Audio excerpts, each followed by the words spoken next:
राम राम भक्तों, आज के इस क्रमांक में हम बात करेंगे बाबा नीम करौली महाराज जी के अद्भुत चमत्कारों की। बाबा जी की कृपा अनंत है और उनकी दया दृष्टि आज भी अपने भक्तों पर बनी हुई है। यही कारण है कि कैंची धाम विश्व प्रसिद्ध हो चुका है, जहां भक्तों का तांता लगा रहता है। भक्तों, महाराज जी अंतर्यामी थे। वे भली भांति जानते थे कि उनके भक्तों के मन में क्या चल रहा है। किसी के भी मन में यदि शंका होती तो वे उसे दूर करने के लिए प्रमाण भी दे देते थे। ऐसे अवतारी संत स्वयं ईश्वर के अंश होते हैं। यही कारण है कि अधिकांश भक्त उन्हें हनुमान जी का अवतार मानते हैं। आइए भक्तों, अब बढ़ते हैं आज की दिव्य कथा की ओर। बाबा जी और दरोगा की घोड़ी। नीम करौली मंदिर में दर्शन के लिए श्रद्धालुओं की भीड़ लगी रहती थी। उन्हीं में एक दरोगा जी भी आते थे अपनी घोड़ी पर सवार होकर।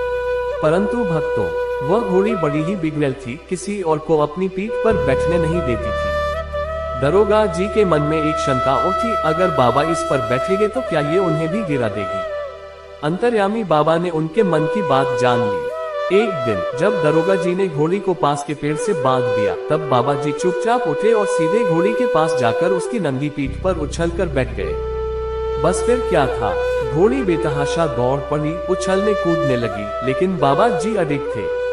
गांव वाले ये चमत्कार देख रहे थे। घोड़ी पूरी ताकत से बाबा को गिराने का प्रयास कर रही थी, लेकिन बाबा कभी उसकी पीठ पर, कभी गर्दन पर, तो कभी उसके पेट से चिपककर उसे दौड़ाते ही रहे। घोड़ी हाँफने लगी, उसके मुंह से झाग निकलने लगे और अंततः वह शांत हो गई। बाबा जी सहज रूप से उतरकर अपने आसन पर जाकर बैठ गए, मानो कुछ हुआ ही न हो। दरोगा जी व्याकुल होकर बोले, बाबा, आपने मेरी घोड़ी बेकार कर दी।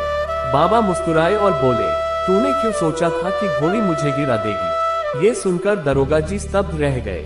भक्तों, यह बाबा जी की अनंत लीला थी। वे केवल हमारे कर्मों को ही नहीं, हमारे मन के भावों को भी जानते थे और समय आने पर प्रमाण भी दे देते थे। बाबा की कृपा कैसे प्राप्त करें? यदि आप भी बाबा जी की कृपा चाहते हैं तो उनके बताए मार्ग पर चलें, निष्काम सेवा करें, सत्य का पालन करें और प्रभु का भजन करें। बाबा जी की कृपा से जीवन सफल हो जाएगा। जय गुरुदेव, जय सीताराम। बाबा नीम करौली महाराज जी की जय।